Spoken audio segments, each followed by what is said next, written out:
Hi friends, नमस्कार सर्वांना. मी आज हा व्हिडिओ तुमच्यासाठी घेऊन आले आहे. कारण की 25 डिसेंबर येतो आहे आणि 25 डिसेंबरची तयारी म्हणजे नाताळ दिन सेलिब्रेशन किंवा क्रिसमस डे, सांता क्लॉज. बऱ्याच शाळेंमध्ये असे गॅदरिंग्स असतात, सांता क्लॉजचे गाणे असतात. मुलं एकदम छान तयारी करून जातात, सांता क्लॉज बनून जातात.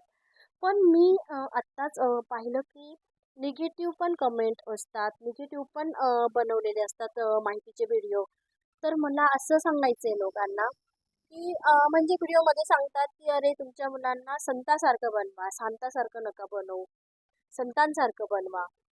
संतांसारखं बनवण्याची गरज नसते. संतांसारखे विचार त्यांच्यात टाकले की ते ऑटोमॅटिक बनतात. आणि सांतासारखं का बनायचं नाही? सांता हा लहान मुलांना गिफ्ट वाटण्यासारखं काम करतो, लहान मुलांना जीव लावतो.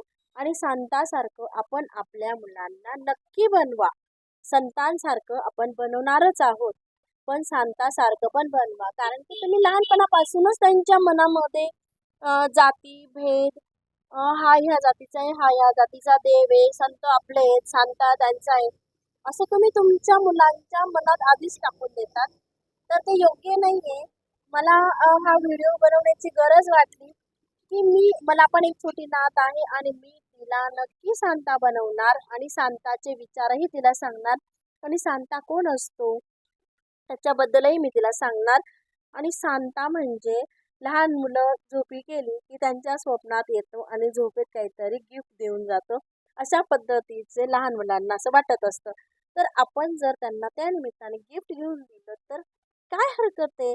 आणि सांता हा लहान मुलांना प्रेम कसे द्यायचे, जीव कसा लावायचा, या गोष्टीचा प्रसार करतो. तर तुम्ही नक्की तुमच्या मुलांना संतांसारखं तर बनवाच. संतांची आपली भूमीच आहे, पण सांतासारखंही बनवा. थँक्यू. तुम्हाला माझे विचार कसे वाटले तुम्ही नक्की कमेंट करून सांगू शकता. आणि माझं जर काही चुकलं असेल तर तेही तुम्ही मला सांगू शकता. थँक्यू.